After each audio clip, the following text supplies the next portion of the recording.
अभी अविनाश जी ने चलाया था, मेरा मिले सुर मेरा तुम्हारा तो सुर बने हमारा। यही वृंदा गार्डन परिवार की कहानी है। मैं नितिन आपका इस मंच से स्वागत करता हूं। आज इस मंच पर आपका सूत्रधार बनके इस यात्रा में आपके साथ रहूंगा। दशहरा अथवा विजयदशमी त्योहार है बुराई पर अच्छाई की जीत का। यह हमें बताता है कि चाहे बुराई कितनी भी बड़ी क्यों ना हो, अंत में जीत सत्य की ही होती है। किसी भी कार्यक्रम की शुरुआत हम विघ्नहर्ता भगवान गणेश जी की आराधना से करते हैं।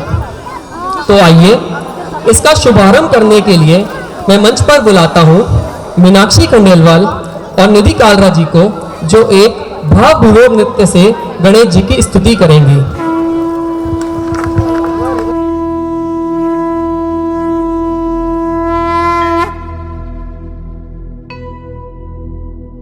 वक्रतुंड महाकाय सूर्यकोटि समप्रभ निर्विघ्नं कुरु मे देव सर्वकार्येषु सर्वदा।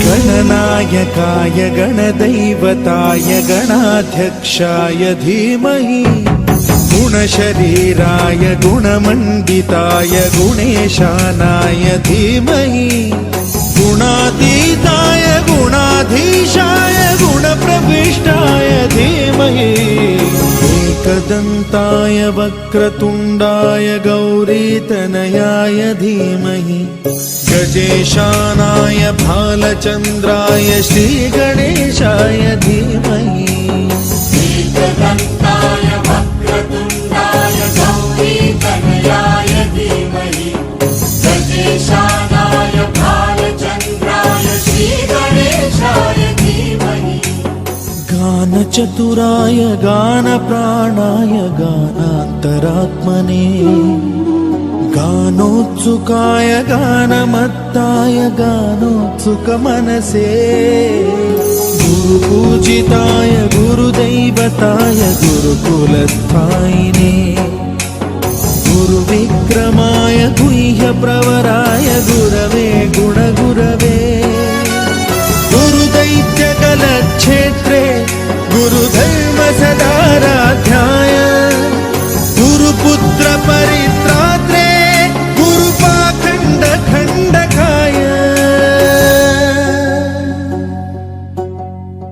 गीतसाराय गीततत्त्वाय गीतगोत्राय धीमहि गूढगुल्फाय गन्धमत्ताय गोजयप्रदाय धीमहि गुणातीताय गुणाधीशाय गुणप्रविष्टाय धीमहि सर्वराजाय गन्धाय सर्वगानश्रवण प्रणयिने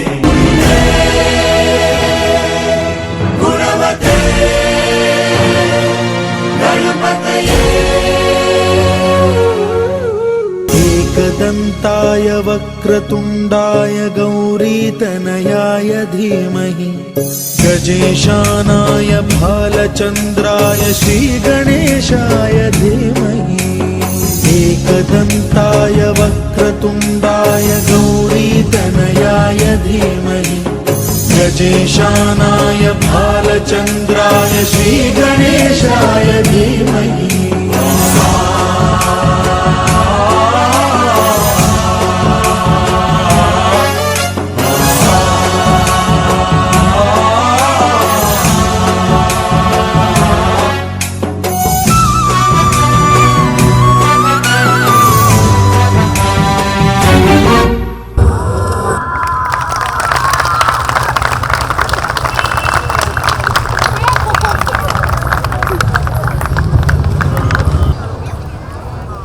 आपसे अनुरोध है कि आप हमारे कलाकारों का एक बार जोरदार तालियों से अभिवादन करें और इस रामलीला का आनंद लें। आज हम उस मर्यादा पुरुषोत्तम की गाथा कहेंगे जिन्होंने एक साधारण मानव के रूप में जन्म लेकर धर्म और सत्य का पाठ सिखाया। यह कथा है त्रेता युग की, जहां सत्य और असत्य, धर्म और अधर्म के बीच एक महान युद्ध हुआ। यह कथा है प्रभु श्री राम की, जिन्होंने अपने जीवन में हर पल मर्यादा को जिया। आइए हम इस पवित्र यात्रा का शुभारंभ करते हैं।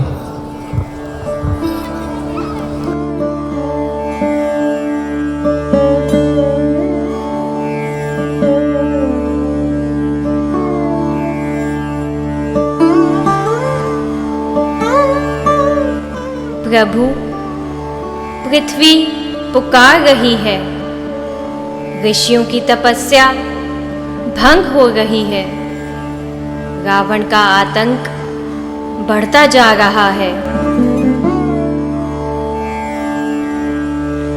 जब जब धरती पर अधर्म बढ़ेगा, तब तब मुझे अवतार लेना होगा।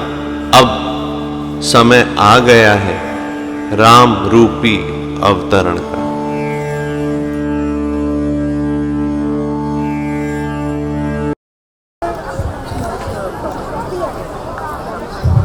राम नाम मन दीप दरु, जी है धेरी द्वार, तुलसी भीतर बाहे रहू, जो चासी उजियार। हम जानते हैं कि अयोध्या में राजा दशरथ के यहाँ प्रभु श्री राम का जन्म हुआ और उनके तीनों भाइयों भरत, लक्ष्मण और शत्रुघ्न के साथ उनका बचपन बीता। गुरु वशिष्ठ के आश्रम में उन्होंने विद्याध्ययन किया और गुरु विश्वामित्र के सानिध्य में उन्होंने राक्षसों का संहार और हर चुनौती को पार किया। अब कथा उस पड़ाव पर आती है जहां भगवान शिव का धनुष टूटेगा और दो दिलों का मिलन होगा। मिथिला में जनक नंदिनी सीता का स्वयंवर रचा गया है। शर्त यह है कि जो कोई भी भगवान शिव के धनुष को उठाकर उस पर प्रत्यंचा चढ़ा पाएगा, वही मां सीता के योग्य वर होगा। प्रभु श्री राम भगवान शिव के धनुष को उठाते हैं और प्रत्यंचा चढ़ाते ही धनुष टूट जाता है। उसी समय क्रोधित भगवान परशुराम का आगमन होता है। परंतु भगवान परशुराम इतना क्रोधित क्यों हुए? क्योंकि यह वही शिव धनुष था जिसे भगवान परशुराम ने स्वयं राजा जनक को दिया था। यह वही धनुष था जिसे सीता जी ने बचपन में ही खेल खेल में उठा लिया था और परशुराम जी ने ही जनक को कहा था कि सीता जी का विवाह उसी से करें जो यह धनुष उठा पाए। आइए अब देखें कि मंच पर क्या होने जा रहा है।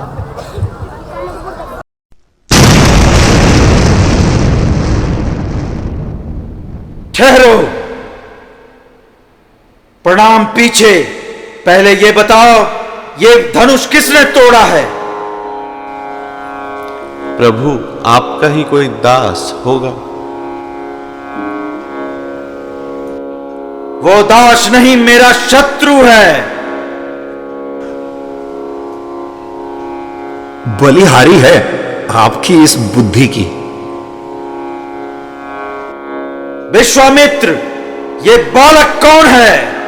महर्षि, मैं अयोध्या नरेश राजा दशरथ का पुत्र राम और ये मेरा भाई लक्ष्मण।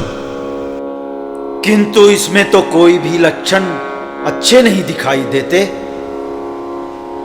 कैसे दिखाई पड़ेंगे? आदमी क्रोध में अंधाजो हो जाता है। बालक! श्रेष्ठ! विश्वामित्र, ये बालक बहुत बढ़ चढ़कर बातें कर रहा है। इसे मेरा स्वभाव बतला दो। वो तो आपके चरण पड़ते ही पता चल चुका है। तुझे शायद मालूम नहीं कि मैंने इसी परसे से 21 बार क्षत्रियों का नाश किया है। तब आपका लक्ष्मण से पाला न पड़ा होगा। लक्ष्मण, तू मेरे हाथों क्यों अपनी हत्या करवाना चाहता है? आप फूंक से पहाड़ उड़ाना चाहते हैं। हमें क्या छुई मुई घास समझा है? मैं तुझे निरा मूर्ख समझता हूं। मूर्ख के मुंह लगने वाले को कोई बुद्धिमान नहीं कहता। लक्ष्मण, यह आपकी शक्ति और पराक्रम को नहीं जानता।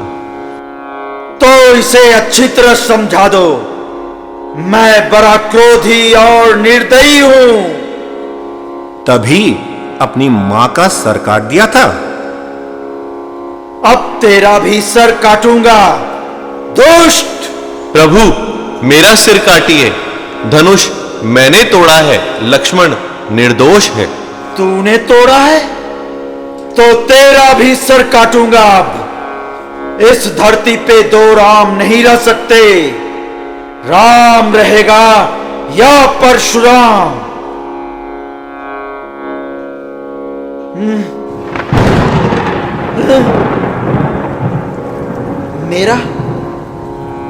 मेरा परसा क्यों नहीं उठता?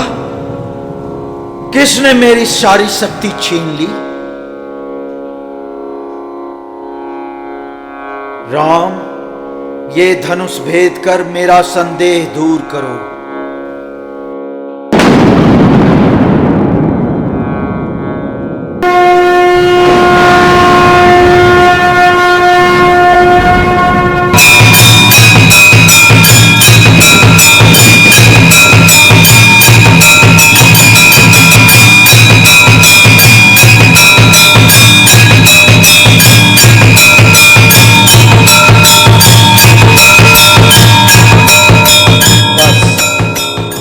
बस मेरा संदेह दूर हुआ। परशुराम के राम, आपकी जय हो। अब मुझे न ये धनुष चाहिए न ये परसा।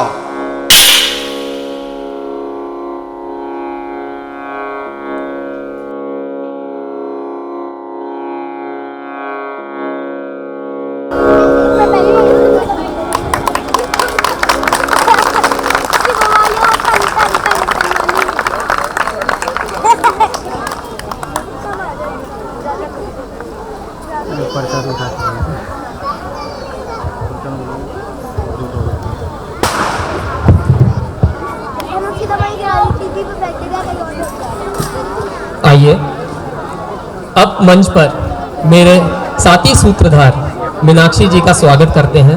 अब वो मेरे साथ इस मंच पर इस कार्यक्रम को आगे बढ़ाएंगे। नमस्कार सभी को। एक बार फिर से बोलेंगे, जय श्री राम। भगवान राम का जीवन अनेक आदर्शों का श्रेष्ठ उदाहरण है। वे एक आदर्श पुत्र, एक आदर्श भाई, आदर्श मित्र, आदर्श पति और एक आदर्श मनुष्य थे। स्वयंवर के पश्चात प्रभु श्री राम अपनी पत्नी सीता और उनके भाई अपनी अपनी पत्नियों सहित अयोध्या में सुखपूर्वक रहने लगे। राजा दशरथ ने श्री राम का राज्याभिषेक करने का निर्णय लिया। अयोध्या नगरी में जैसे खुशियों की बरसात होने लगी, परंतु ये खुशियां भी ज्यादा दिन ना रही। आइए अब देखते हैं कि कैसे मंत्रा ने कैसे बुना षड्यंत्र का जाल। क्या हुआ केकई का कोप भवन में हाल। क्यों छोड़ दी दशरथ ने जीने की आस। आखिर क्यों गए प्रभु श्री राम वनवास।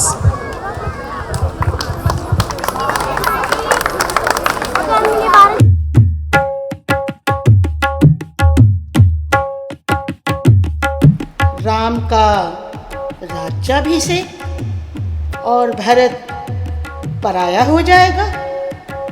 कैकेयी को याद दिलाना होगा उसका वरदान।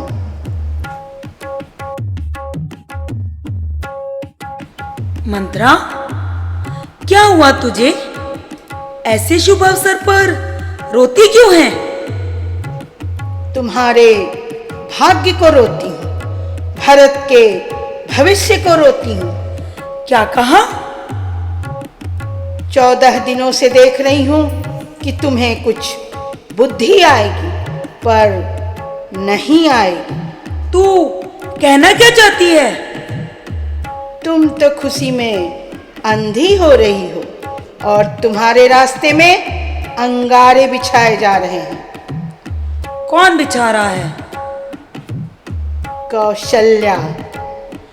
ये कैसी तुच्छ बातें कर रही है? घर ज्यों का त्यों रहेगा, पर इस घर में आज के बाद तुम कुछ न रहोगी। ये क्या कह रही है तू? कल से कौशल्या यहाँ सब कुछ होगी। हाँ, तो मुझे खुशी होगी। उसका बेटा राम राजा बनेगा।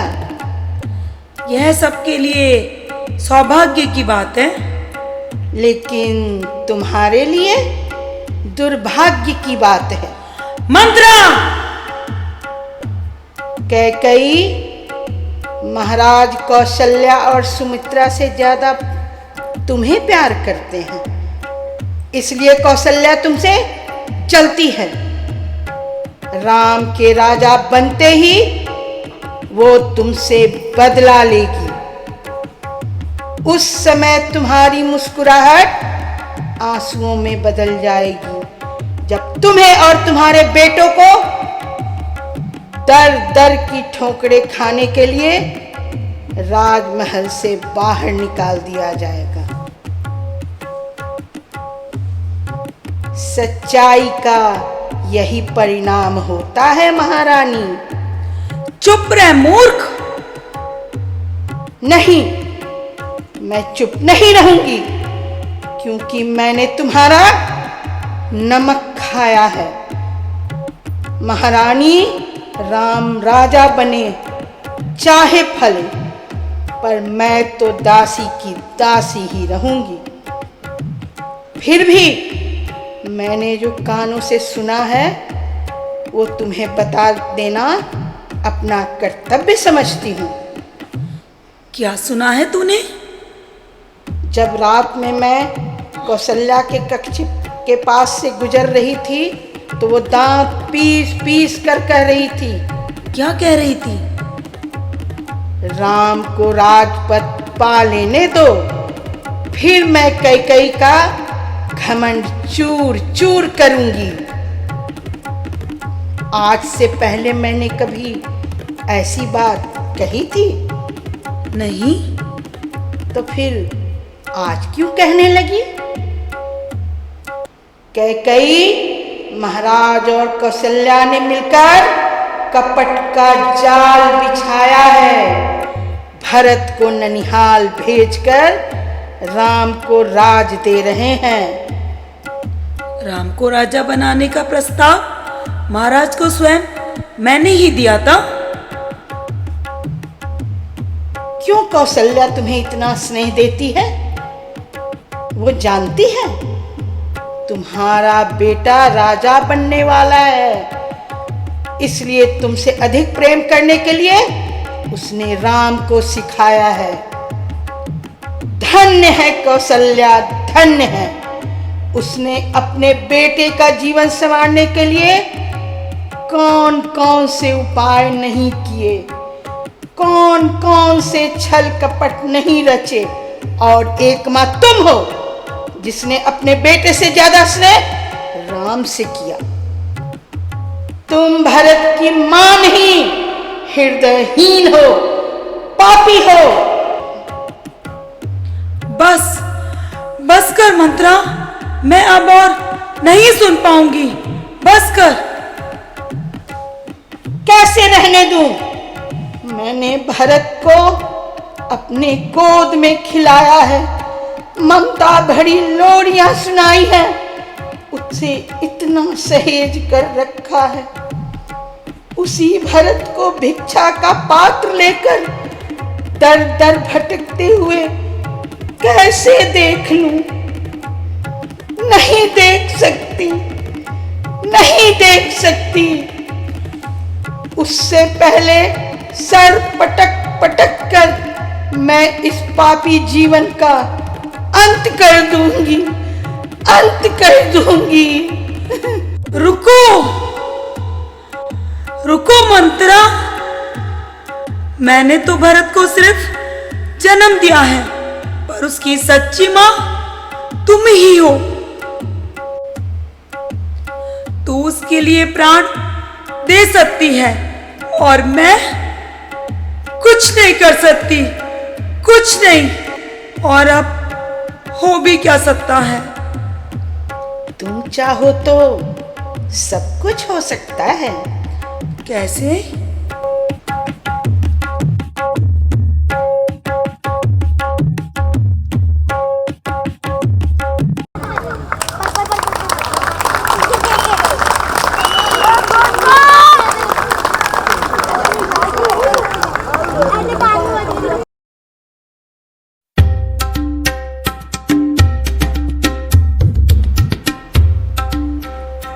ये क्या महारानी, तुम और वो भवन में? छोड़ दीजिए मेरा हाथ। हाथ छुड़ा रही हो मुझसे? क्यों? आप जीवंत मुझसे छल कपटी करते रहे हैं और मेरे भोलेपन का हमेशा लाभ भी उठाया है आपने। मालूम होता है किसी ने मेरे विरुद्ध तुम्हारे कान भर दिए हैं। कान भरे नहीं हैं, खोल दिए हैं महाराज। ये क्या कह रही हो तुम प्रिय? प्रिय? प्रिय कहते हैं आप मुझसे और हृदय से प्यार करते हैं किसी और को। दिखावे के लिए सम्मान होता है मेरा और लाभ होता है किसी और का। बात मेरे मुंह से कहलाई जाती है और बात पूरी होती है किसी और की। लेकिन आज तक मैंने तुम्हारी कौन सी बात पूरी नहीं की? आपने मेरे वो 2 वर्ण नहीं दिए।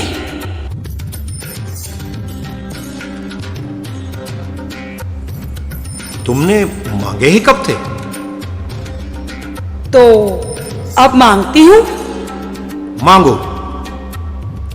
और कहीं आपने वचन भंग किया तो? कैकेयी, हम रघुवंशी हैं। इसलिए कहती हूँ महाराज, एक बार फिर विचार कर लीजिए। सोच लिया। अगर तुम्हें विश्वास नहीं तो अपने प्राणों से प्यारे राम की सौगंध खाकर कहता हूं, तुम जो मांगोगी वही दूंगा। तो महाराज, मैं अपने पहले वचन के बदले अपने पुत्र भरत के लिए मांगती हूं राज। भरत के लिए राज? क्यों, घबरा गए महाराज? नहीं, मैं तो भरत को ही राज देता, किंतु राम को राज देने के लिए तुम्ही ने तो मुझे विवश कर दिया था। अब ये तैयारियां, ये उत्सव ऐसे ही होते रहने दीजिए और भरत को बुलाकर राज दे दीजिए, वरना अपना वचन भंग कीजिए। वचन भंग नहीं होगा, राज भरत को ही दिया जाएगा। और मेरा दूसरा वर?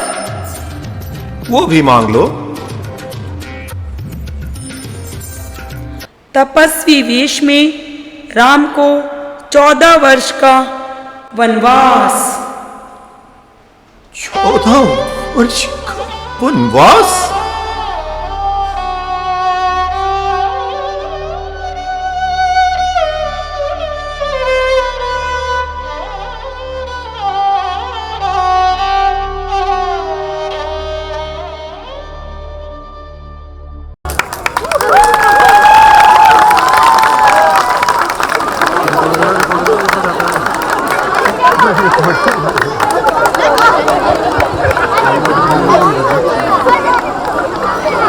हेलो, सूत्रधार जी कहाँ रह गए? अभी कथा खत्म थोड़ी हुई है। ओहो, मैं तो आ गया। सूत्रधार 1 कहाँ पर है? जी हम भी आ गए। मैं इस बात को सोचने लगा था कि जिस केकई ने भरत से भी ज्यादा राम को प्यार किया, वो किस नियति के कारण उसी राम को वनवास भेज देती है। कभी सोचा है?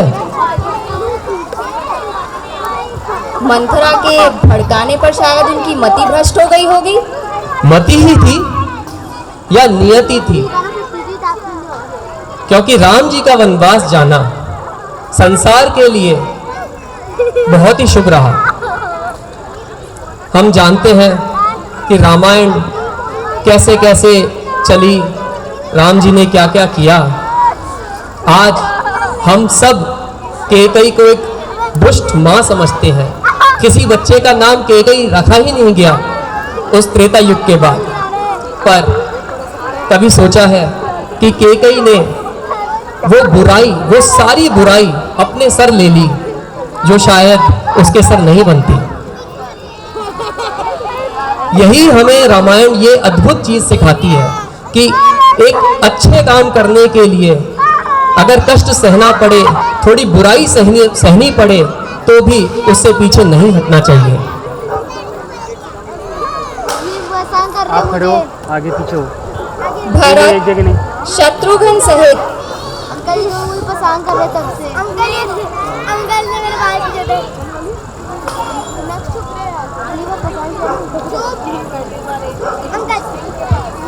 अंकल ये परेशान कर रहा था। ये देखो ये इसको कुछ नहीं हो रही है। मुझे पूरी अपेक्षा है, आशा है कि आप सब इस रामलीला का आनंद ले रहे हैं। इसमें बहुत से कलाकारों ने, बहुत से लोगों ने बहुत मेहनत करी है। एक बार फिर से जोरदार ताली बजाकर सबका अभिवादन कीजिए। आपकी तालियां ही हमारे कलाकारों के लिए एक हेल्थ सिरप है। राम जी को वनवास हो जाता है, हम सबको पता है।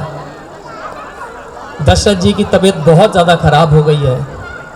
राम एक आदर्श पुत्र बनके सहज स्वीकार करते हैं उस वनवास को जो कदापि उनके लिए नहीं था। आज हम कितने पुत्रों को, कितने बेटों को, बेटियों को देखते हैं अपने माता पिता की बात मानते हुए, पर ये राम का ही आदर्श है जो इस देश में आज भी धर्म टिका हुआ है। आज भी पिता अगर हमें डांटते हैं तो हम सर झुकाकर उस डांट को स्वीकार करते हैं।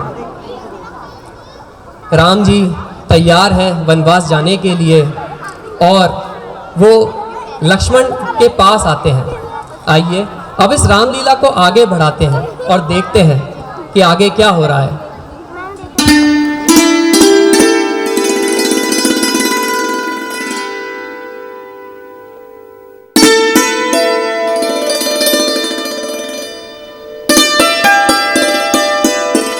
मां कौशल्या, भ्राता राम, प्रातः का यह उजास कितना पवित्र है।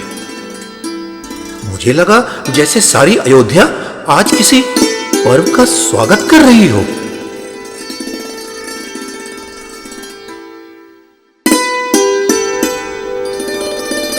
लक्ष्मण पुत्र, ये उजास नहीं, ये तो एक दीर्घ अंधकारी रात की शुरुआत है।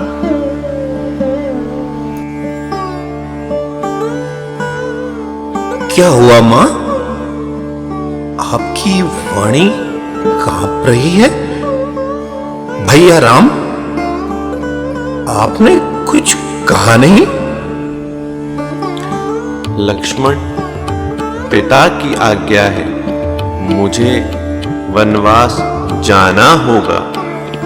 14 वर्षों तक ऋषियों के संग वनों में रहकर जीवन ज्ञापन करना है।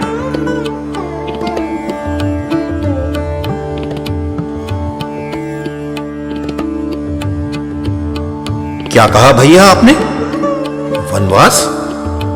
और आप यूं शांत खड़े हैं? यह अन्याय है। ऐसा निर्णय कैसे स्वीकार कर सकते हैं आप? धैर्य रखो भाई, यह पिता की आज्ञा है। और पिता की आज्ञा ही मेरे लिए धर्म है।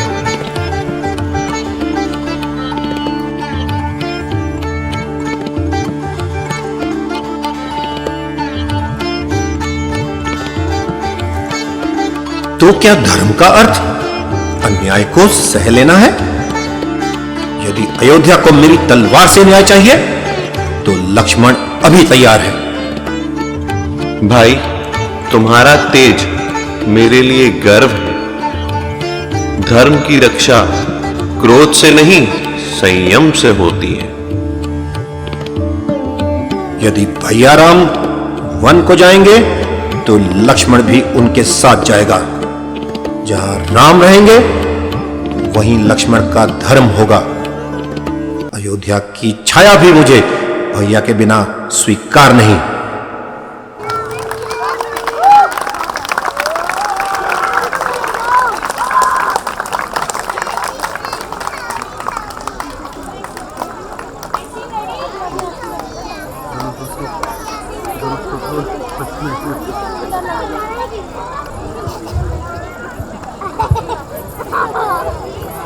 कहानी में हम आगे बढ़ते हैं। भरत शत्रुघ्न सहित अपने ननिहाल में थे जब श्री राम को वनवास भेजा गया। भरत का मन पहले से ही विचलित हो गया था। उन्हें अशुभ संकेत मिल रहे थे। भरत शत्रुघ्न सहित अयोध्या पहुंचते हैं। आइए अब देखते हैं कि अयोध्या पहुंचने के बाद क्या होता है।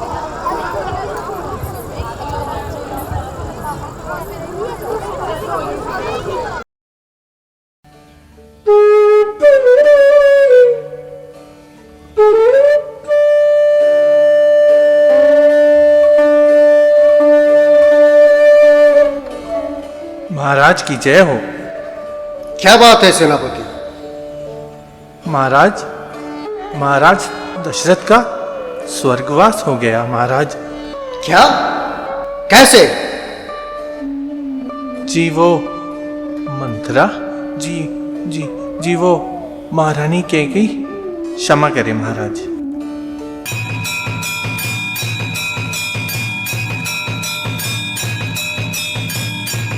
किस खुशी में आरती उतार रही हैं? तुम राजा हुए इस खुशी में? दुष्टा! भरत, ये क्या? इस बेचारी की सहायता से तो तुमने अपना सुहाग उजाड़कर मुझे राजा बनाना चाहा, यही ना? भरत पुत्र। महाराज अपनी मौत से मर गए, इसमें किसी का क्या दोष है? सारी बुराई का जड़ तू ही है मंथरा।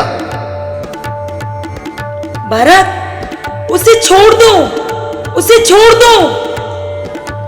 इस पापिन को छोड़ दूं जिसके कहने से तुमने मेरे पिताजी की हत्या की? भरत, ये क्या कह रहे हो तुम? आज मैं ये कह रहा हूं, कल सारा संसार कहेगा, वर्तमान कहेगा, भविष्य कहेगा।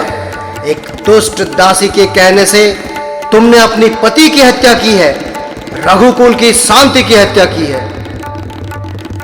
मैंने ये सब कुछ तुम्हारे लिए ही किया है। बेटे के सुख के लिए अपने पति की हत्या करने वाली स्त्री मां नहीं, चांडालिका होती है। मैंने देवताओं से सदा तुम्हारे मंगल की कामना की है, और आज तुम मुझे चंडालिका कह रहे हो? तुम्हारे कर्म कह रहे हैं मां, जो मेरी वाणी के रूप में तुम्हारे दुष्कर्मों का उत्तर मांग रहे हैं। हर माता अपने बेटे को राजा बनते हुए देखना चाहती है। तुमने मेरे लिए पिताश्री से राज मांगा, लेकिन भ्राता राम के लिए 14 वर्षों का वनवास क्यों मांगा? तुम्हें बिना बाधा के राज करने के लिए? तुमने मेरा पूरा जीवन बाधामय बना दिया। श्री राम को अपने से अलग समझा, लेकिन भरत को राम से अलग क्यों समझा? तुमने मुझे जन्म देने से पहले मेरा गला क्यों नहीं घोट दिया? भरत, जरा शांति से सोचो पुत्र। मुझे पुत्र ना कहो, मैं रघुकुल की आन पर प्राण देने वाला महाराजा दशरथ का बेटा हूं। पिता की आज्ञा का पालन करके खुशी खुशी बन जाने वाले श्री राम और लक्ष्मण का भाई हूं। पति का साथ देने के लिए सब कुछ त्याग देने वाली माता सीता का देवर हूं। लेकिन तुम्हारा कोई नहीं। आज से भरत तुम्हारे लिए मर गया है। भरत, रुको पुत्र, रुको।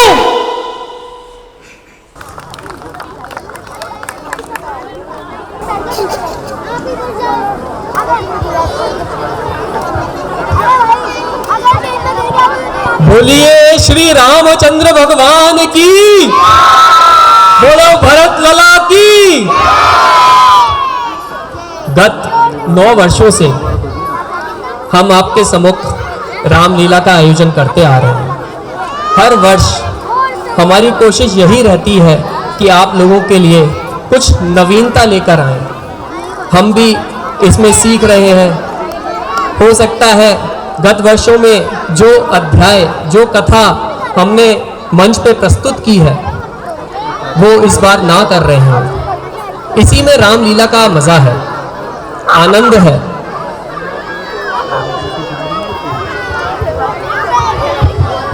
प्रभु श्री राम, माँ सीता और लक्ष्मण वनवास के लिए चले जाते हैं। भरत वन में श्री राम से मिलने जाते हैं और उनकी खड़ाऊ लेकर अयोध्या लौटते हैं।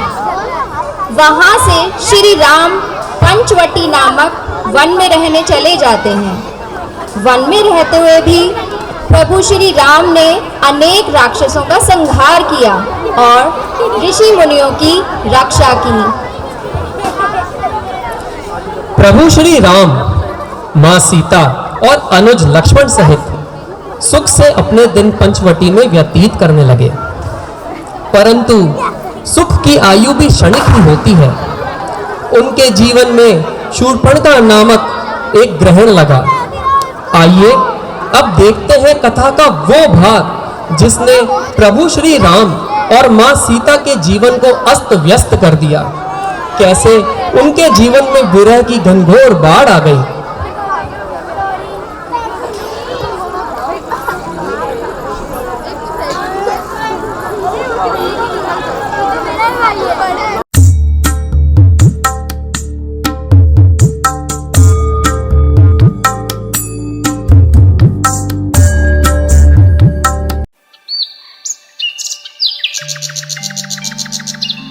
देवी, आपका परिचय दीजिए। मैं लंका नरेश दशानन रावण की बहन शूर्पणखा राक्षसी हूँ।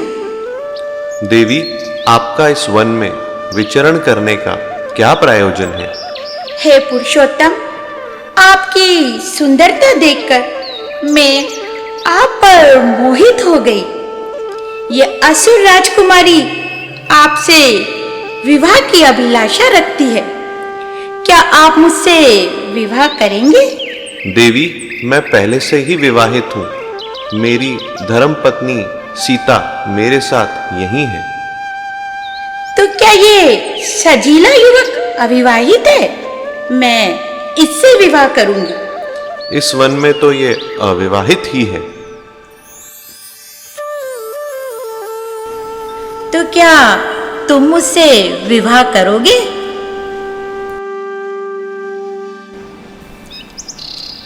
स्वामी को छोड़कर सेवक से विवाह करना चाहते हो? हे गजगामिनी, यह आपको शोभा नहीं देता। लेकिन मैं भी विवाहित हूं और मैं ऐसी स्त्री से विवाह नहीं कर सकता जो राक्षसी हो। तुम दोनों भाई मेरा विवाह प्रस्ताव स्वीकार करते हो? इस शूद्र नारी के कारण इसे तो मैं जीवित नहीं छोड़ूंगी, अभी खा जाऊंगी। मां सीता को हाथ लगाने की कोशिश मत करना।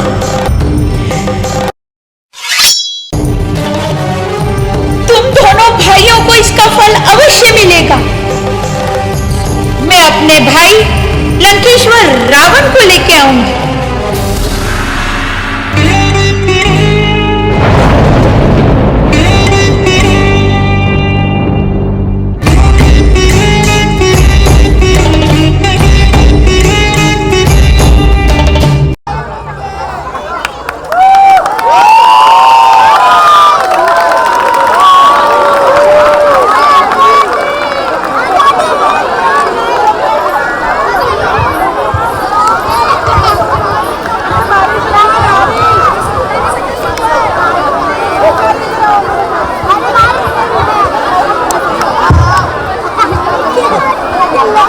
भगवान लगता है हम पर प्रसन्न है और धीरे धीरे रिमझिम बरसात हो रही है। मुझे पूरी उम्मीद है कि भगवान हमारा साथ देंगे और ये तेज बारिश में नहीं बदलेगी। आप सबसे अनुरोध है, अगर बारिश आपको तेज नहीं लग रही है, हल्की हल्की फुहारें आपको अच्छी लग रही हैं, तो कृपया बैठे रहिए। तत्पश्चात शूर्पणखा अपने भाई रावण के पास जाती है। दशानन रावण, लंकापति रावण, इंद्र विजयी रावण, महान शिव भक्त रावण, वेद और 64 कलाओं में निपुण रावण अपनी बहन शूर्पणखा के अपमान का बदला लेने के लिए मां सीता का हरण कर इस जघन्य पाप करता है।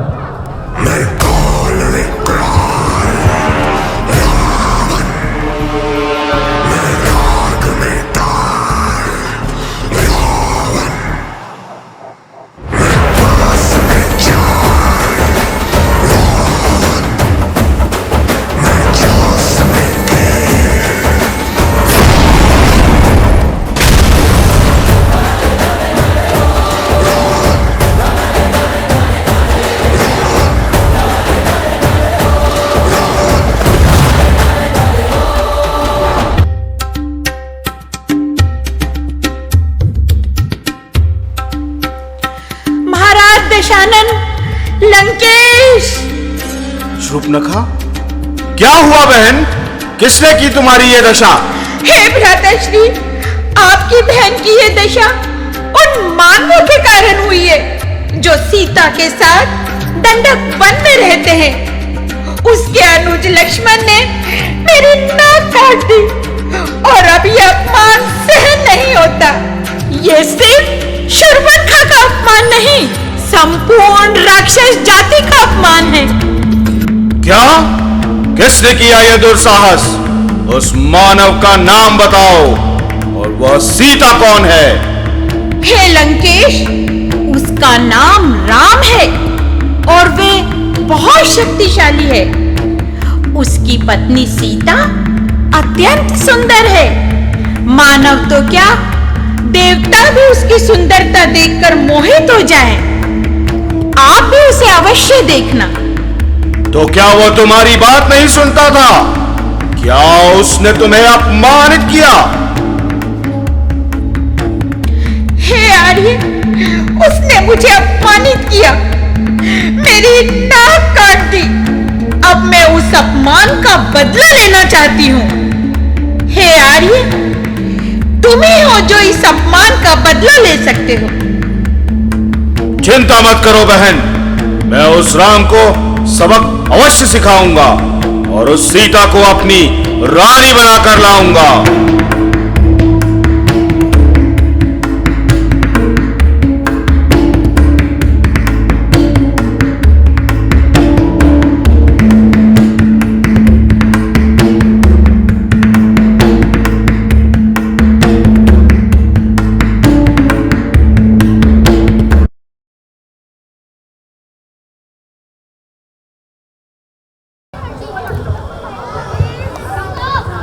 रावण मारीच को एक स्वर्ण मृग बनाकर पंचवटी ले जाता है। माँ सीता प्रभु श्री राम को स्वर्ण मृग के पीछे भेजती है। मारीच के छल के कारण लक्ष्मण भी उनके पीछे पीछे जाते हैं और उसी समय रावण अपनी शक्ति के नशे में चूर होकर एक ऐसा अपराध करता है जो उसके ही विनाश का कारण बनेगा। पाप का घड़ा अब भर ही गया था। काम रावण के सिर चढ़ गया था। भाग चला मारीच सोने का बनकर, पीछे चले राम उसका काल बनकर।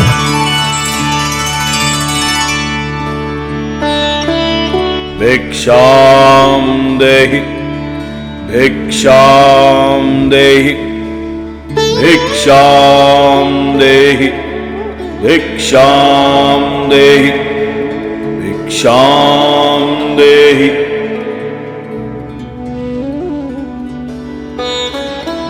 प्रणाम महाराज।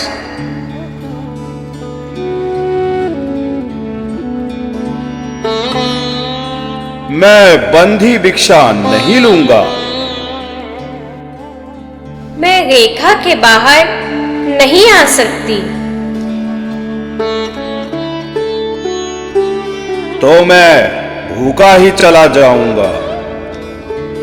ठहरिए महर्षि, श्री राम के द्वार से कोई भूखा नहीं जा सकता।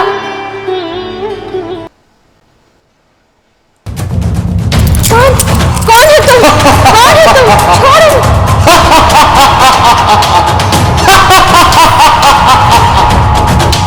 कौन हो तुम? कौन हो तुम?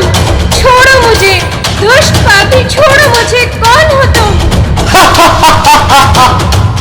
अभी पता चल जाएगा मैं कौन हूं।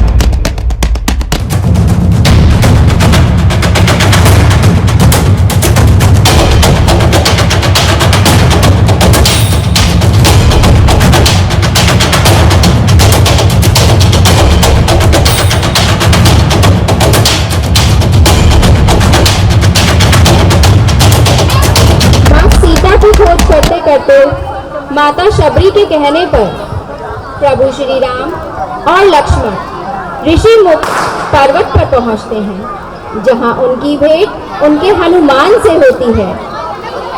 अंजनी सुत प्रभु श्री राम की मित्रता अपने राजा सुग्रीव से कराते हैं। आइए देखें।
श्री राम जी को आश्वासन देते हैं कि माँ सीता की खोज में वो उनकी पूरी सहायता करेंगे। इस कठिन समय में भी श्री राम मित्र धर्म का पालन करते हैं और बाली का वध करके सुग्रीव को किष्किंधा का राज्य दिलवाते हैं। और हम इस रामलीला में आगे बढ़ते हैं और अब हम देखेंगे कि कैसे जामवंत जी ने हनुमान जी को शक्ति बोध कराया और कैसे माँ सीता की खोज करने के लिए वो 100 योजन का समुद्र पार करते हैं।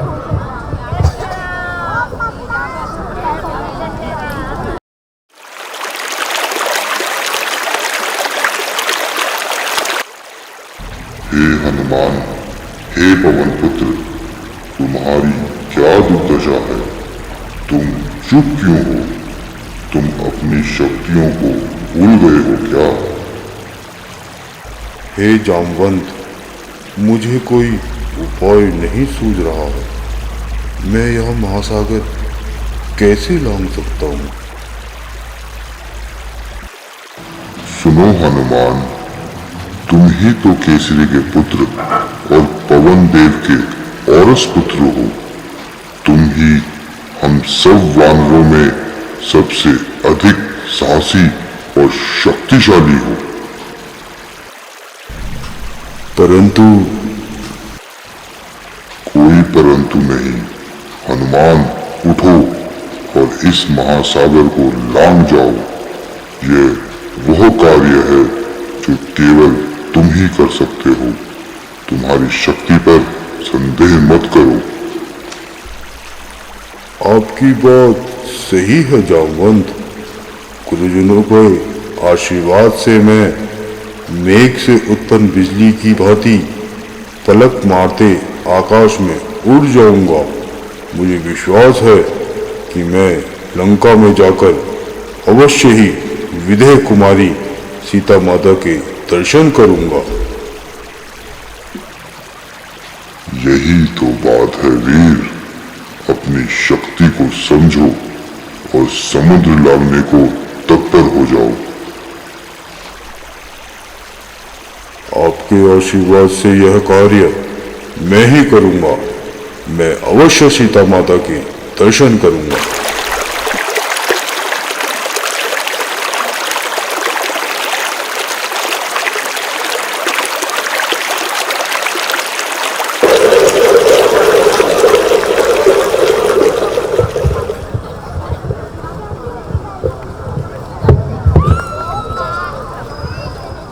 विभीषण के कहने पर रावण मां सीता को अशोक वाटिका में रहने देता है और साम, दाम, दंड और भेद का प्रयोग करके मां सीता को पाने की चेष्टा करता है।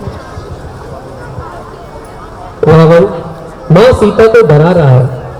यह दृश्य हनुमान जी छुपकर एक वृक्ष पर बैठकर देख रहे हैं। वो देखते हैं कि जहां एक तरफ प्रभु श्री राम विरह की आग में जल रहे हैं, वहीं दूसरी ओर मां सीता अनेक कष्टों को सहते हुए इसी आस में जीवित है कि उनके राम उन्हें बचाने आएंगे।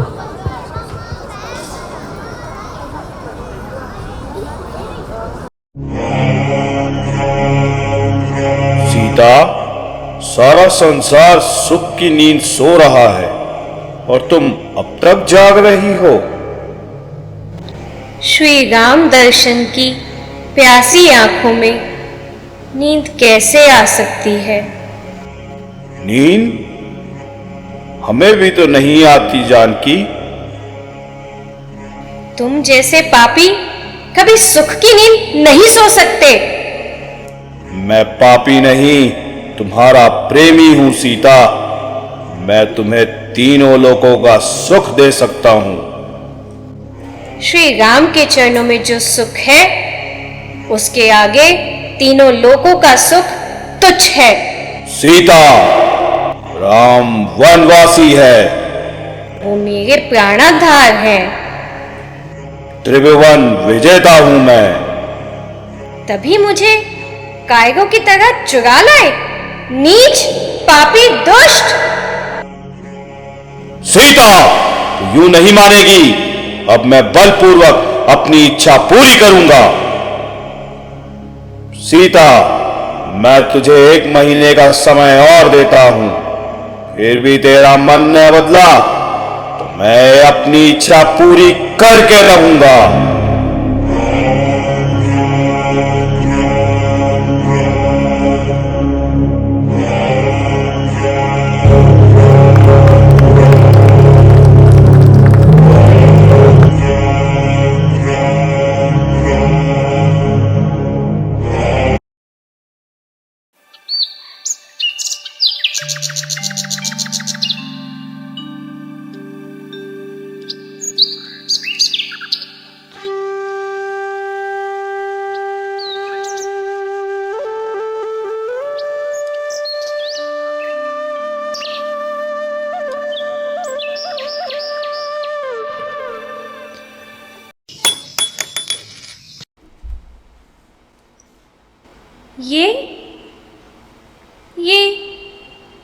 ये यहाँ कैसे आई?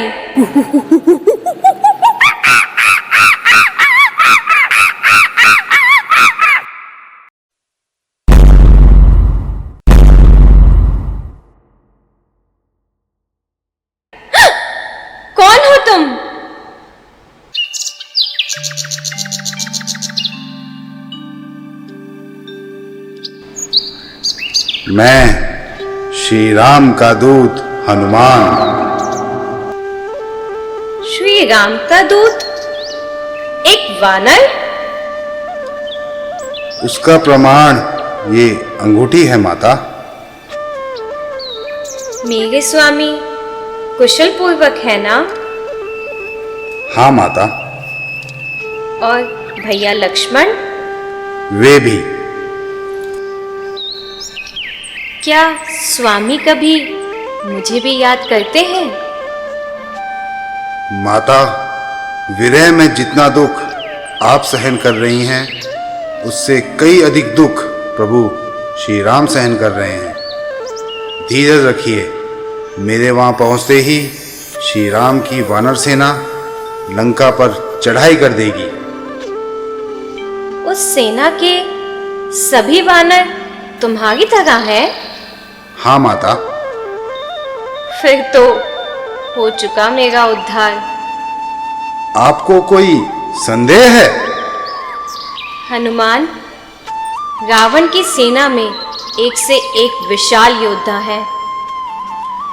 श्री राम की सेना में भी उनसे कोई कम नहीं। विश्वास नहीं तो ये देखिए।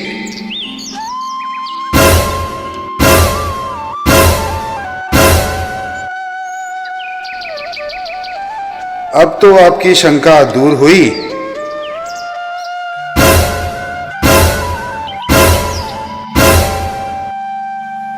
धन्य हो रामदूत, धन्य हो तुम। माता, सामने वाले वृक्षों के फल देखकर मेरे मुंह में पानी भर आया है। आज्ञा हो तो थोड़ी पेट पूजा कर लूं। जय श्री राम।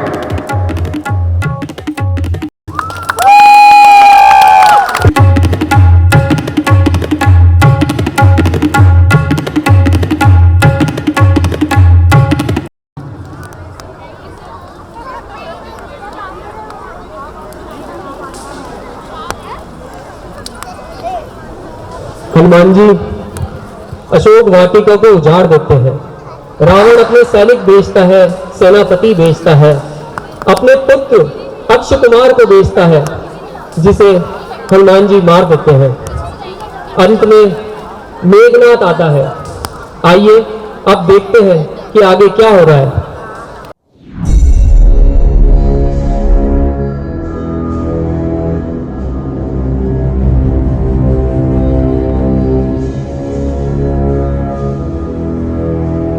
पिताश्री, यह वही वानर है जिसने सारी अशोक वाटिका उजाड़ दी। वानर, कहां से आया है और कौन है तू? मेघनाथ, ये कुछ कम देखते हैं क्या? चुप रह, मैं पूछता हूं तेरा परिचय क्या है? ऐसे पूछो ना। मैं श्री राम का दूत हूं। मेरा नाम हनुमान है और जो काम मैंने कर दिखाया है उसे बाप और बेटे दोनों जानते हैं। वानर, ज्यादा बड़ी बड़ी बातें ना करो। इस समय तुम हमारे बंधन में हो। तुम्हारे बंधन में मेघनाथ? ये तो ब्रह्मा जी का मान रखने के लिए बन गया था। नहीं तो ये देख लिया राम नाम का प्रताप। हाँ, देख लिया। किंतु तुम्हारे पिता देख के भी अंधे बने हुए हैं, क्योंकि उनके दिन बुरे आने वाले हैं। दुष्ट वानर, मेघनाथ से तुझे जीवित पकड़ लाने के लिए कहा। ये मेरी भूल थी। तूने एक नहीं कई भूल की है रावण। अपनी बहन शूर्पणखा की बातों में आकर श्री राम से बैर किया, ये तेरी सबसे पहली भूल थी। माता जानकी को चुरा कर ले आए, ये तेरी दूसरी भूल थी। और मुझ जैसे अतिथि को बैठने के लिए आसन नहीं दिया, ये तुम्हारी तीसरी भूल है।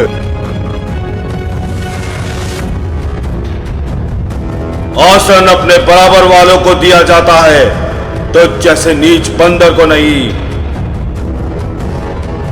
ये तुम्हारी चौथी भूल है।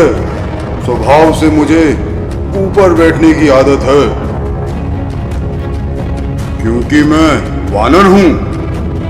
तुम्हें मुझे आसन नहीं दिया, कोई बात नहीं, मैं स्वयं अपना आसन बना लूंगा। जय श्री राम।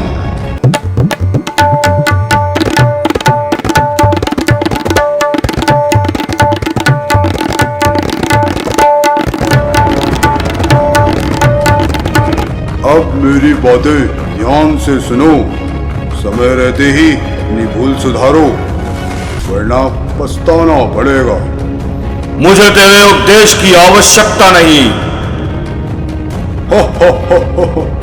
आज मालूम हुआ कि तुम केवल नाम के ही महापंडित हो, परंतु वास्तव में अहंकारी और महामूर्ख हो। वानर, अपना मुंह संभाल। तू हो माता जानकी को लेकर श्री राम की शरण में चला जा। वे बड़े दयालु हैं, तुझे अवश्य ही क्षमा कर देंगे। मैं क्षमा याचना करूं, वो भी राम से? त्रिलोक विजेता दशरथ सर झुकाए एक वनवासी के सामने। सारा ब्रह्मांड जिनके आगे सर झुकाता है, उन्हें तू वनवासी समझता है? मूर्ख, कान खोलकर सुन ले रावण। समय रहते ही अपनी भूल सुधार ले, नहीं तो उन्हीं वनवासियों के हाथों तेरी मृत्यु होगी और सोने की लंका धूल में मिल जाएगी। मेघनाद, इसका सर उड़ा दो।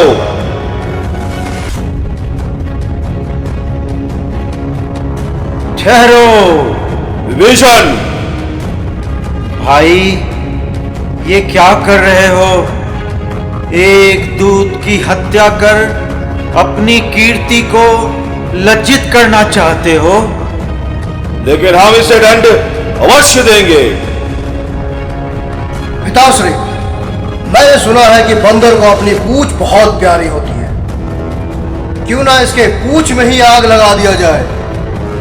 तो लगा दो आग।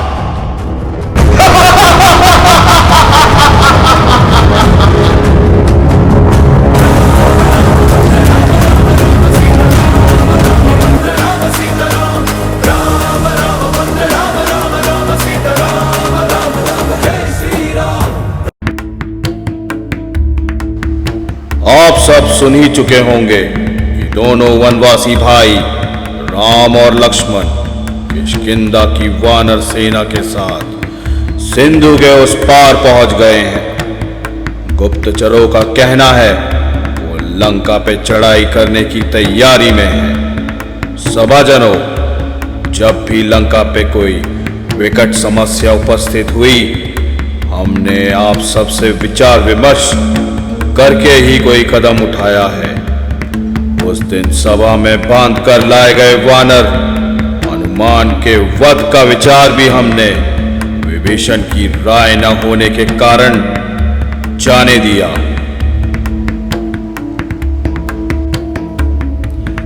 यही तो भूल कर दी। अगर उस दिन उस ढीठ बंदर को खत्म कर देते तो आज ये समस्या ही सामने नहीं आती। ना वो जिंदा वापस जाता, ना ही उन लोगों को कुछ पता चलता।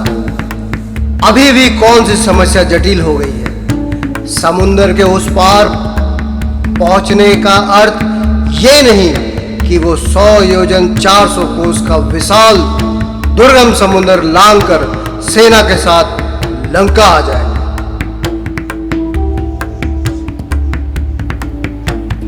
सेनापति अकंपन, कम से कम आप तो मुख से ऐसी बातें न निकालिए।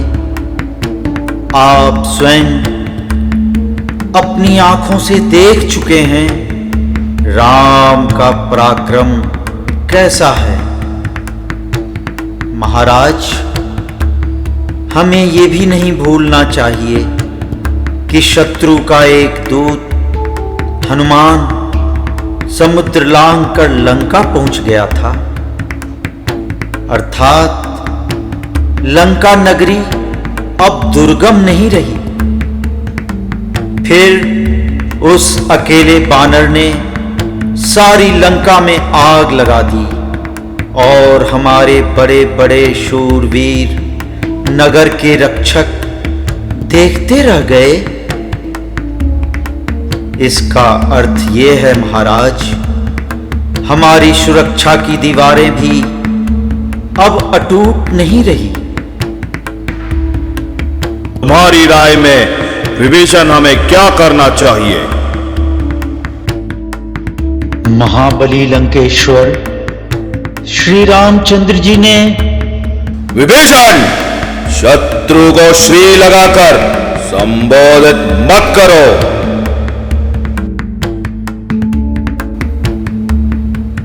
क्षमा लंकेश्वर, क्षमा।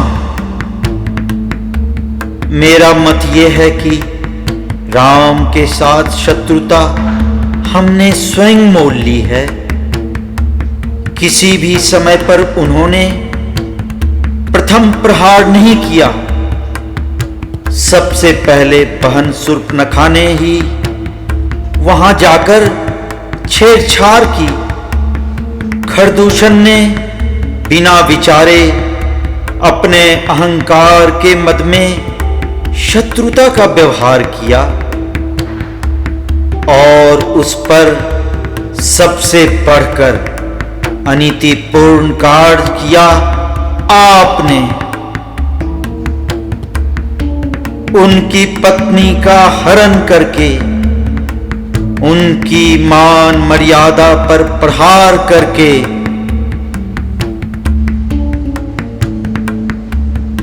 विभीषण।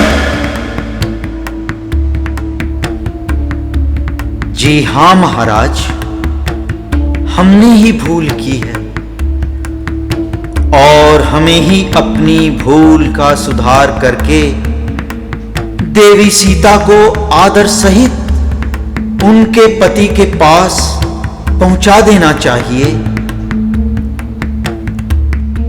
पिताश्री, हमारे गौरवशील त्रिलोक विजय राक्षस कुल में ये छोटे काका विभीषण ही सबसे अलग और बेसुरे राग अलापते हैं।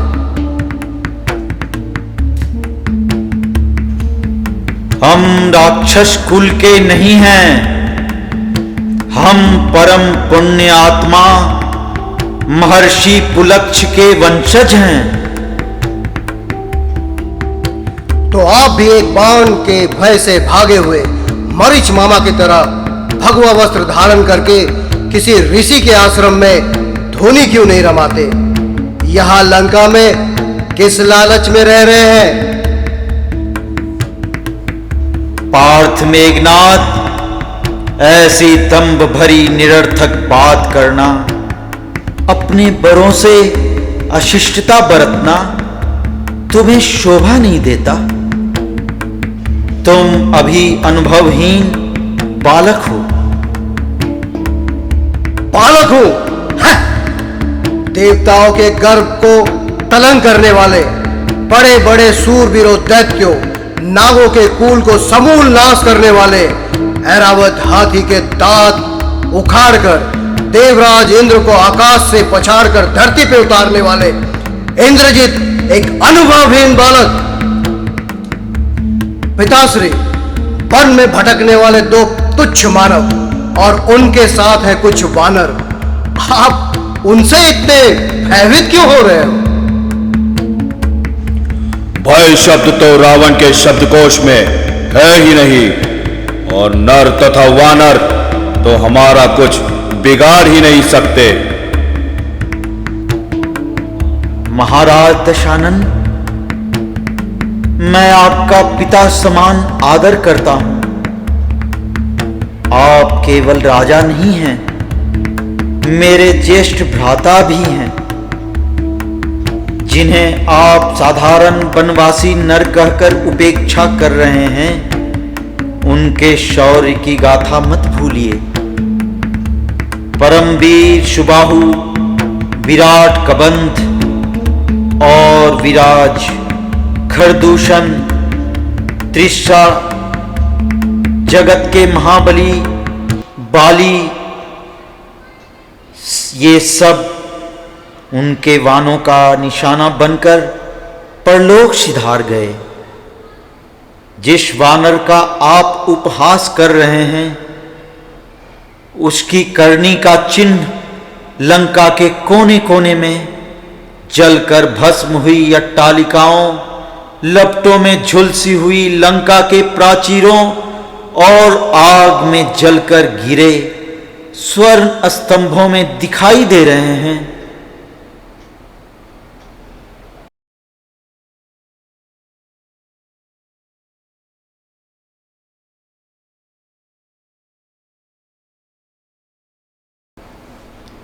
हे तात, मैं अपने समस्त विश्वावंश के हित की ही बात कर रहा हूं। हित की बात कर रहे हो या कायरता का पाठ पढ़ा रहे हो? मैं धर्म तथा नीति का मार्ग प्रशस्त कर रहा हूं वत्स इंद्रजीत। गलत राय देकर पथ भ्रष्ट करने वाले चाटुकार मंत्रियों से सावधान करना चाहता हूं। सचिव वैद्य गुरु दीनी जौ, प्रिय बोलही है आस। राज धर्म तन दीन कर, होई बेगिही नास। अर्थात जिस राजा के ऐसे मंत्री वैद्य और गुरु हों जो उसकी अप्रसन्नता से डरते हुए तथा निजी लाभ की आशा से उसके हित की सच्ची बात नहीं करते तथा उसे प्रसन्न रखने के लिए केवल मीठी मीठी बातें करते हैं, उस राजा का राज्य, उसका धर्म और उसका शरीर तीनों का शीघ्र ही नाश हो जाता है। महाराज लंकेश, मेरे आदरणीय भ्राता, कभी कभी काम और क्रोध की उत्तेजना के आवेश में कुमति मनुष्य को कुमार्ग की ओर खींच कर ले जाती है, परंतु अपनी भूल का भान होते ही उसका सुधार कर लेने में ही समझदारी है।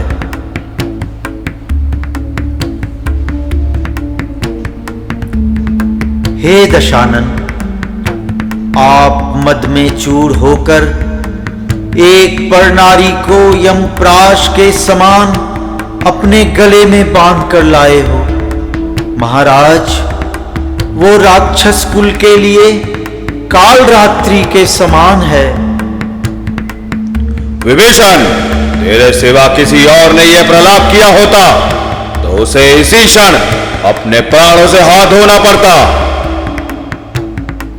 क्षमा क्षमा लंकेश्वर, विचार विमर्श में इस प्रकार प्रकोप शोभा नहीं देता। हे वेद वेदता, तनिक विवेक से काम लीजिए। जिस पर नारी का उसके इच्छा के विरुद्ध पाशविक बल के जोर पर हरण किया जाए, ऐसी नारी विषभुजी पैनी कटार के समान होती है। इसलिए मैं आपसे हाथ जोड़कर प्रार्थना करता हूं भैया, सीता को सम्मान सहित उनके पति के पास पहुंचा दीजिए। इससे आपका मान घटेगा नहीं, परंतु तीनों लोकों में आपका सुजस फैलेगा। यही नीति है। नीति शक्तिहीन लोगों का ऐसा बुना हुआ जाल है जिसमें वीर पुरुष कभी नहीं फंसता। नीति शक्ति की सेविका होती है। जो शक्तिशाली करता है वही नीति है, वही धर्म हो जाता है।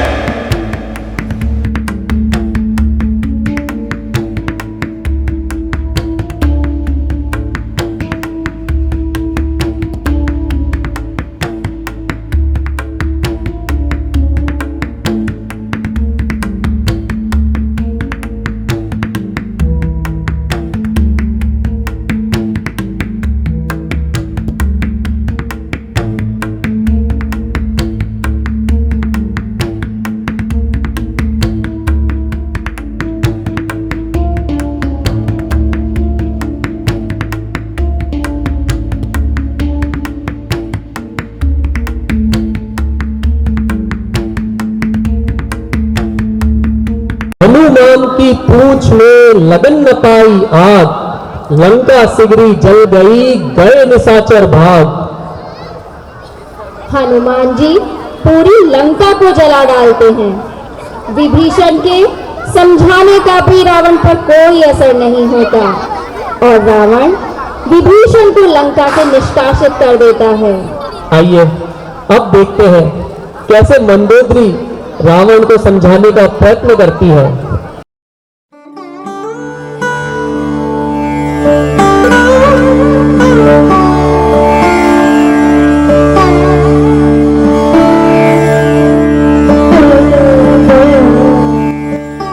नाथ, समस्त गुरुजन आपको समझा रहे हैं। आपके नाना जी, आपके श्वसुर, आपकी माता सभी ने एक ही बात कही है कि सीता को लौटाकर राम की शरण में चला जाऊं। यदि यही बात तुम कहने वाली हो तो हमारा उत्तर भी सुन लो। ये नहीं हो सकता, नहीं हो सकता, कदापि नहीं हो सकता। रावण सीता को अपनी रानी बनाएगा, उसे लौटाएगा नहीं। परंतु सीता मानेगी तब ना? मानना ही पड़ेगा। रावण की इच्छा का विरोध देवी देवताओं के लिए भी संभव नहीं है, तो बेचारी सीता क्या है? महाबली, आप चर अचर, देव, दानव, मानव, यम, कुबेर, दिक्पाल, यहाँ तक कि साक्षात काल को भी अपने भुजबल से जीत सकते हैं, परंतु एक सती संतवंती नारी के मन को नहीं जीत सकते। तो रावण भी जो निश्चय कर लेता है उससे कण तो क्या अणु भर भी पीछे नहीं हटता। सीता या तो रावण के रणवास में रहेगी या उसकी चिता जलेगी। प्राणनाथ, ये दुराग्रह करने का अवसर नहीं है। यदि आप चाहें तो कालधारे को मृत्यु से जीवन की ओर मोड़ सकते हैं। राक्षस जाति की आने वाली पीढ़ियां आपकी ऋणी रहेंगी। महारानी मंदोदरी, सबने मिलकर तुम्हारी बुद्धि भ्रमित कर दी है। आप हमें एक तुच्छ वनवासी के चरणों में शीश झुकाकर रावण को, उस रावण को जो तीनों लोकों का विजेता है, उस रावण को जो दरबार में नवग्रहों को अपने सामने खड़ा रखता है, उस रावण को एक तुच्छ नर के सामने गिड़गिड़ाने को कह रही है? नहीं, मैं उस रावण को कह रही हूँ जो उस रेखा को भी पार ना कर सका, जो उस तुच्छ वनवासी नर के छोटे भाई ने अपने धनुष से धरती पर खींच दी थी। हाँ, मैं उसी रावण से कह रही हूँ कि इतना अहंकार अच्छा नहीं होता। मंदोदरी! हाँ स्वामी, यदि मैं इस समय आपकी आंखों पर बंदी अहंकार की पट्टी खोलकर आपको वास्तविक सत्य के दर्शन ना करा दूं, तो मैं अपने कर्तव्य पालन से वंचित रह जाऊंगी, क्योंकि हर पत्नी का ये धर्म है कि वो अपने भटके हुए पति को सत्य की राह पर ले आए। जैसे हर अच्छे मित्र का कर्तव्य है कि वो अपने मित्र से गालियां सुनकर भी उसे कुमार्ग से बचाकर ले आए, ऐसा ही पत्नी का भी धर्म है। पत्नी से बड़ा मित्र और कोई नहीं होता नाथ।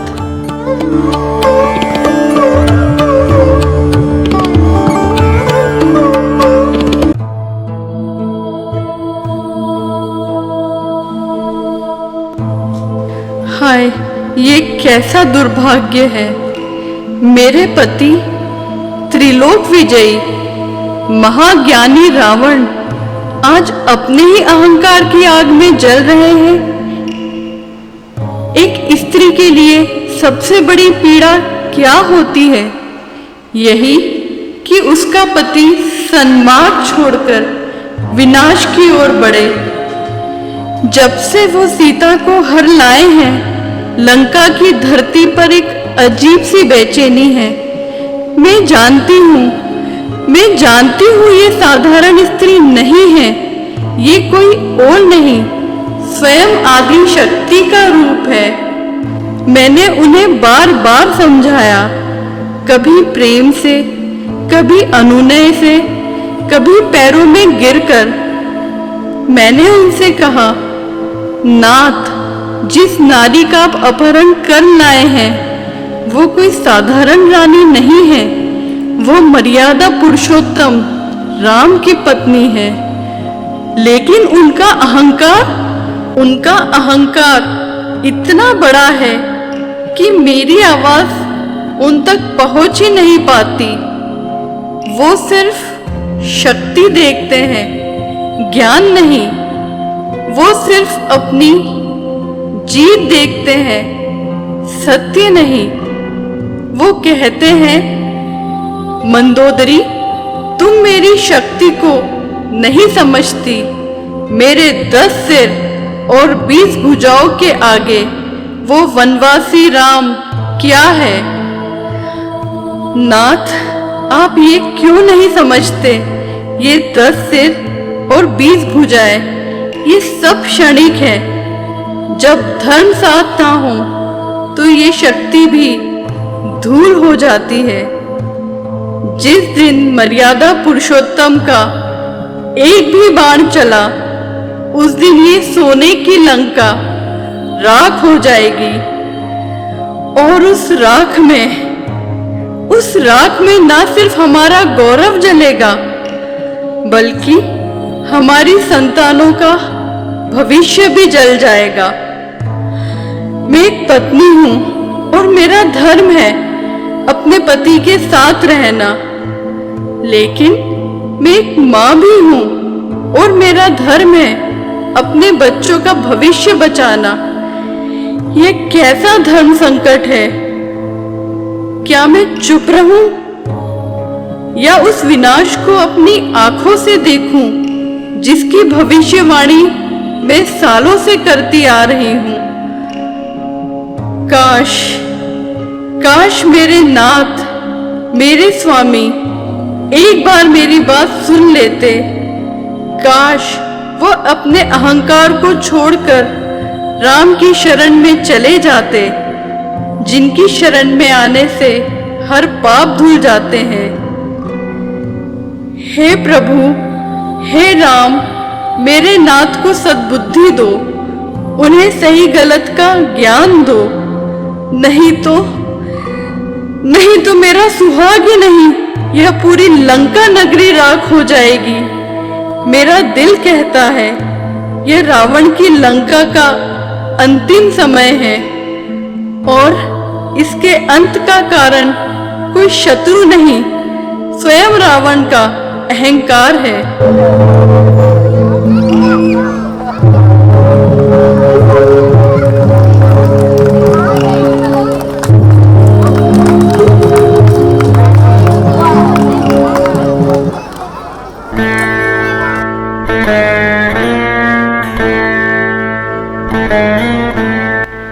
मैं जानता हूं कि इन अपशगुनों द्वारा तुम मुझे डरा रहे हो, जिससे मैं हार मानकर राम के चरणों में झुक जाऊं। जिस राम का तुम साथ दे रहे हो, वह राम भी देख लेगा कि रावण के साथ युद्ध करना कितना निष्ठुर कार्य है। रावण मिट जाएगा परंतु झुकेगा नहीं। मैं जानता हूं तुम मुझे मेरे अहंकार का दंड देना चाहते हो, परंतु मैं अपने अहंकार को नहीं छोड़ सकता। मुझे अपनी शक्तियों पर अहंकार करने का पूर्ण अधिकार है। ये शक्तियां मुझे कोई दान में प्रदान नहीं हुई।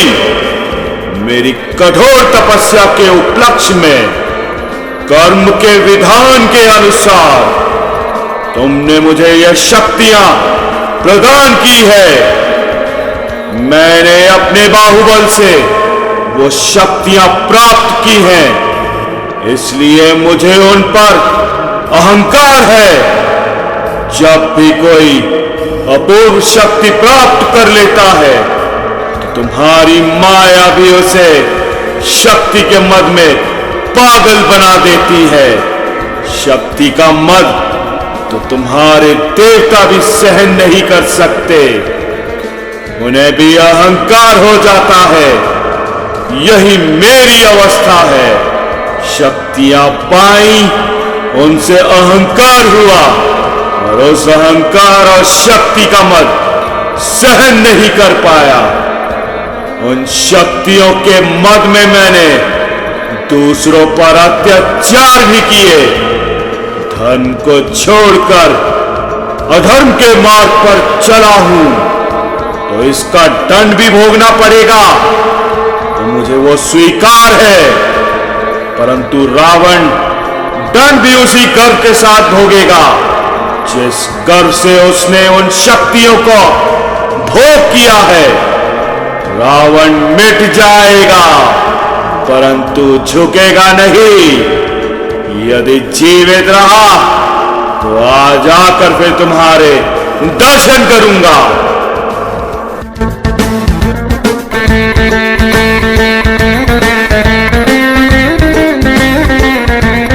विभीषण जी श्री राम से मिलने उनके शिविर में जाते हैं।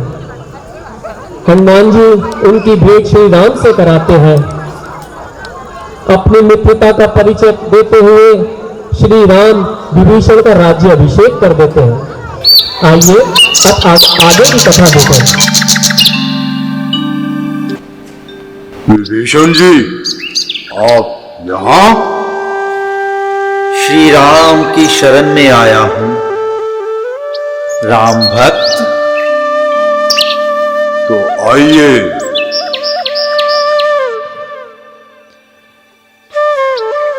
प्रभु, ये आपके परम भक्त विभीषण हैं।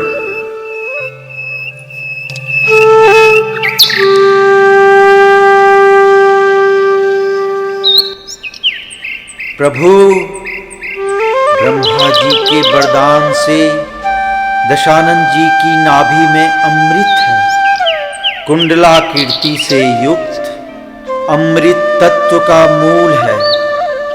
वह उसके प्रभाव से महायुद्ध अब शुरू हो जाता है। इस भीषण युद्ध में कुंभकर्ण और मेघनाद जैसे शक्तिशाली योद्धा मैदान में आते हैं। लक्ष्मण और मेघनाद के बीच भयंकर युद्ध होता है। सत्य और धर्म की शक्ति अधर्म के बल को परास्त करती है। एक एक करके रावण के सभी योद्धा और पुत्र युद्ध में मारे जाते हैं।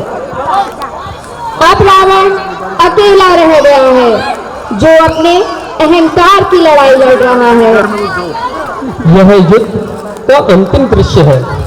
प्रभु श्री राम और रावण आमने सामने हैं।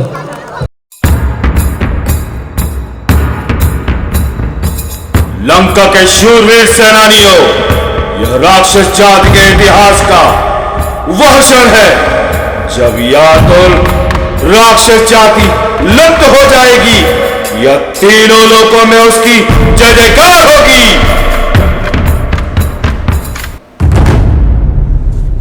मैं राम आप सबके सामने प्रतिज्ञा करता हूं कि इस संग्राम में देवता, किन्नर, गंधर्व, सिद्ध और चारों योनियों सहित तीनों लोकों के प्राणी राम का रामत्व देखेंगे।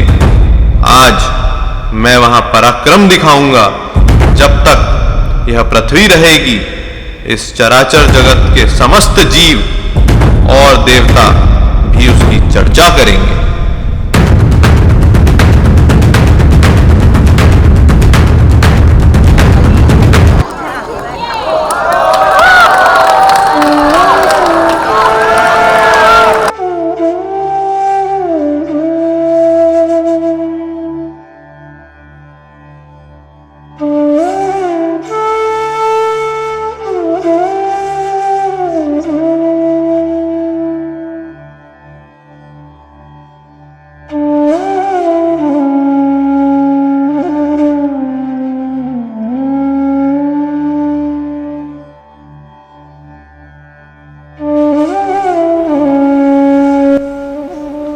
जाओ लक्ष्मण, राजनीति के महाज्ञाता रावण से महाज्ञान प्राप्त करो। भैया, मैं कल्पना में भी आपकी आज्ञा का उल्लंघन नहीं कर सकता, लेकिन अधर्मी रावण से ज्ञान प्राप्त करने का क्या अर्थ है, मैं समझ नहीं पा रहा।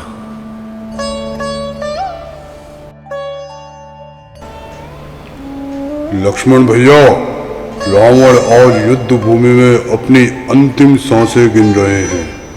वह राजनीति के महाज्ञानी हैं और वह महाप्रतापी दशानन रावण है, जिन्होंने उद्दंड और राक्षसों को नियंत्रित कर उन पर एक छत्र शासन स्थापित किया है।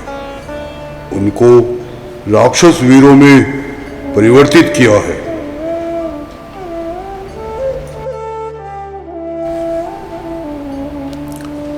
परंतु हनुमान, ऐसे ज्ञान का क्या लाभ जो इस भयंकर अंत से भी रावण की रक्षा न कर सका?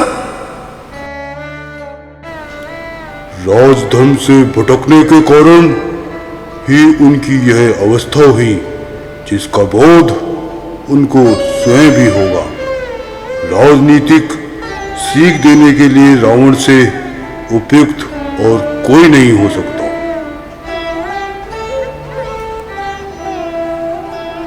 हनुमान का कथन सर्वप्रथा उचित है। लक्ष्मण, इसलिए जाओ और तुम निसंकोच महाराज लंकेश रावण से राजनीति का महाज्ञान प्राप्त करो, जिसे उनसे अधिक कोई नहीं समझता, कोई नहीं जानता। हे दशानन, मुझे मेरे भैया ने आपसे राजनीतिक शिक्षा ग्रहण करने के लिए भेजा है। मुझे वह शिक्षा देने की कृपा करें, मैं पुनः आग्रह करता हूं। लक्ष्मण भैया, आप अनुरोध अध्यापक की तरह कर रहे हैं, परंतु शिक्षार्थी की विनम्रता भी गहन करें, उस पर भी ध्यान दें। लक्ष्मण भैया, जिसने ज्ञान प्राप्त करना हो वह गुरु के शीश की तरफ नहीं बल्कि चरणों के पास जाकर विनम्रता पूर्वक निवेदन करता है, और ये अनिवार्य होता है।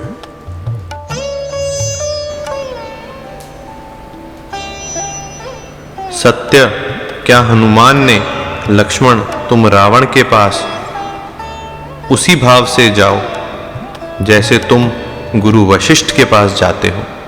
हे महाज्ञानी महापंडित रावण, मैं आपसे सविनय अनुरोध करता हूं कि आप मुझे राजधर्म और राजनीति की शिक्षा दें और कृपा करें।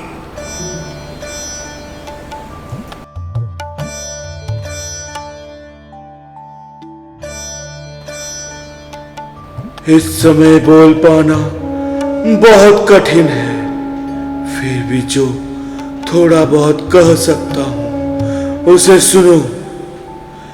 हे रघुराज, कोई भी कर्म जो दया, प्रेम और परोपकार की भावना से किया जाता है वह निश्चित ही अच्छा होता है, परंतु सत्कर्मों को हम हमेशा स्थिर करते रहते हैं। अगर आप कोई सत्कर्म करना चाहते हैं तो उसमें देरी न करें, उसे तुरंत कर लेना चाहिए, नहीं तो बाद में उसे पूरा करने के लिए कठिनाई होती है, और अच्छे कर्म को टाल दोगे तो वो कभी पूरा नहीं होता। तो पहली सीख है, काल करे सो आज कर, आज करे सो अब। दूसरी सीख, विनाश काले विपरीत बुद्धि, अर्थात जब मनुष्य का बुरा समय आता है तो उसकी बुद्धि विपरीत सोचने लगती है। किसी का भी समझाना, किसी को भी उच्च विचार बताना हमें ध्यान नहीं दे पाते। और तीसरी सीख, घर का भेदी लंका ढाए।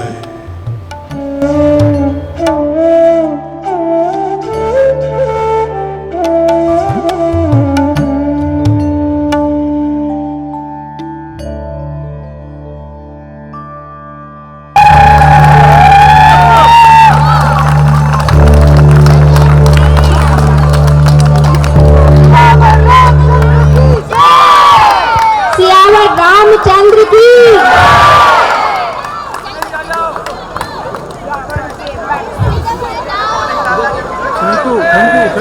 इसी के साथ सत्य की विजय हुई। प्रभु श्री राम रावण का वध कर धर्म की स्थापना की। श्री राम जानते थे कि रावण एक प्रगाढ़ पंडित था और उसी ज्ञान का दीप बुझने से पहले वो लक्ष्मण को रावण के पास उस ज्ञान को लेने भेजते हैं। सीता और राम का पुनर्मिलन हुआ। यह रामलीला हमें यही सिखाती है कि अहंकार का अंत निश्चित है, सत्य और प्रेम की हमेशा जीत होती है। आइए हम सभी अपने जीवन में प्रभु श्री राम की मर्यादा को और उनके आदर्शों को अपनाएं।